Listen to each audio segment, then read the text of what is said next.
my name's Zoe. This is my mum. I'll be interviewing her about her surgery. So, introduce yourself. Hi, I'm Keg, or Karen. I'm 48 years old, turning 49, and I live in Canberra in the ACT in Australia. And the reason why I'm making this video is because I want to document my journey with having a vertical sleeve gastrectomy. There aren't really a lot of Australian videos out there, and whilst the American ones are great, it's just a bit different. It's nice to hear about Australian experiences and talk in kilos rather than pounds and things like that, and having if they show different other videos, people might show different products they've bought and they're Australian sourced, so that's fantastic. Okay, so tell me how the surgery goes and what it does to you. Okay, so I'm having a vertical sleeve gastrectomy, a VSG, on the 12th of February 2018, and that's 2 weeks away today. That sounds a bit scary. 2 weeks away today, and it's the surgery where they basically the surgeon takes out about 85 to 90% of your stomach and staples that back up and removes the stomach through keyhole surgery, so that you're reduced with the portion sizes that you can have, and promoting a healthy lifestyle, any more protein, less carbs, all of that sort of stuff. The side effect of the surgery is also apparently that the portion of the stomach that they cut out, that contains a hormone called ghrelin, which is I think I said that right, that is the hormone that sort of speaks to the brain to tell you that it's not full, it needs more food, don't go into storage mode because we need to prepare for a winter or something. So Like Game of Thrones. Like Game of Thrones. Winter is coming. Okay. So yeah, that's apparently a bonus side effect of the surgery. The ghrelin does come back after time, but not to the same level that it existed in the stomach in the first place. So yeah, that's the surgery. Okay, so what type of diet do you have to be on throughout the surgery? So before the surgery, you have to be on basically an OptiFast diet, which is a really strict diet. Oh my God, I'm on day 5 today, and it is hardcore. It is 3 OptiFast shakes or OptiFast products from a very low calorie diet a day, and 2 litres of water at least, and 2 cups of veggies at least. I mean, the veggies in the water is fine for me. I don't have a problem with those things. The 3 shakes, they're okay. They taste okay.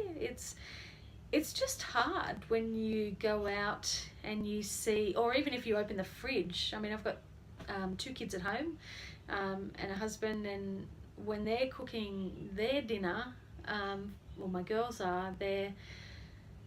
You open the fridge and you think, oh, I'll just have a grape, or I'll just have an apricot or an apple or something like that. It's healthy, I can still have that, but you can't. You can't have those foods whilst you're on this diet. So whereas after the surgery, and after you have the different phases of fluids and then puree and soft food and then to normal food, you can have anything you want, just in the right sort of shape of the right shape of food. But now it just seems so restrictive, and also I still have the full-size stomach, and I also still have that hormone ghrelin, which means that I'm still getting messages to my head saying, oh, let's go and have a party and have 3 Big Macs or something, which I would never normally do, but just as an example.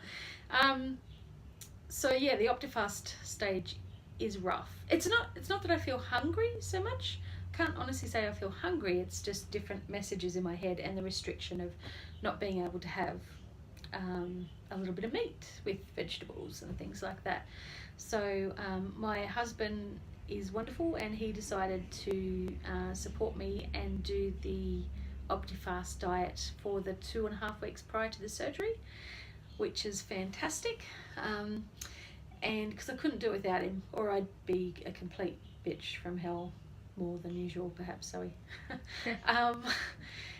Because I just, it is a bit hardcore. But anyway, he's done it with me, and because he's lost more weight than me, that's okay. That's what blokes do, apparently. So if he dies slowly in the night, that's why.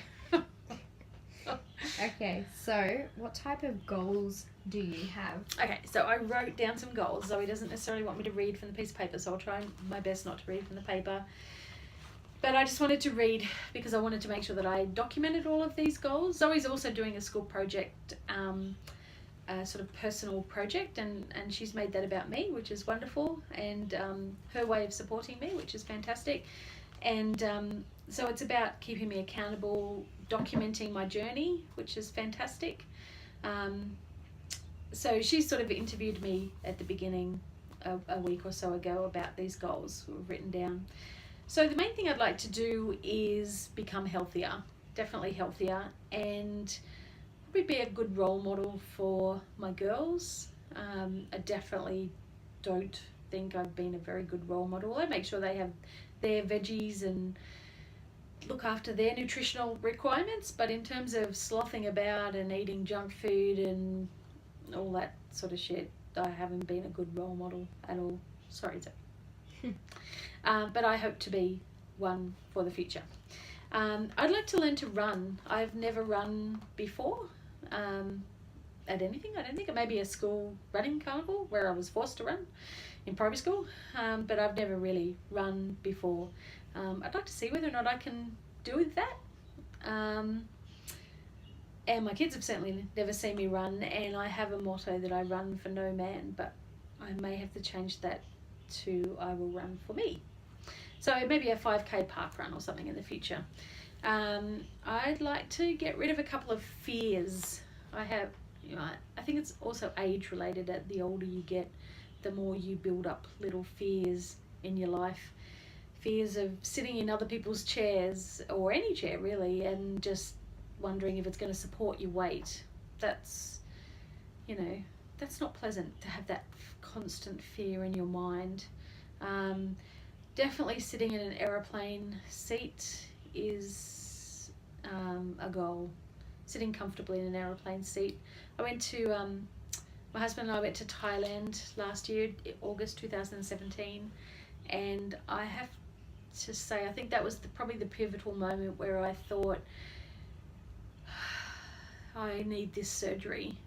I'm going to have this surgery because whilst I have been thinking about it for 2 years, to get on that plane and have to ask for an extendable seat belt and not have the tray thing come down all the way is quite confronting. Cole didn't mind, but I did, and it was embarrassing. Yeah, people were good. I felt embarrassed. Other people might not have, but I did. And I'm sure everyone else who's in the same situation has probably experienced it before, where if you're sitting on a bus or public transport or just a bus, whatever, a train, people don't like to sit next to the big person. I read an article recently where they said that sitting next to a big person is ranked up higher than sitting next to a screaming child. So that doesn't bode well. I have high blood pressure, so I'd like to definitely not have high blood pressure in the future. I'd like to join a sport, probably a team sport. My girls do softball, so maybe softball, or play tennis. I love tennis, so maybe do something like that. I'd like to have a neck. Way! I'm a very short person. I'm only 5'3". I think I'm probably being generous. 153 centimeters maybe. So I'm probably not going to ever have an enormous neck, but I'd like to have a neck. Yeah, that's probably my goals for the moment, so.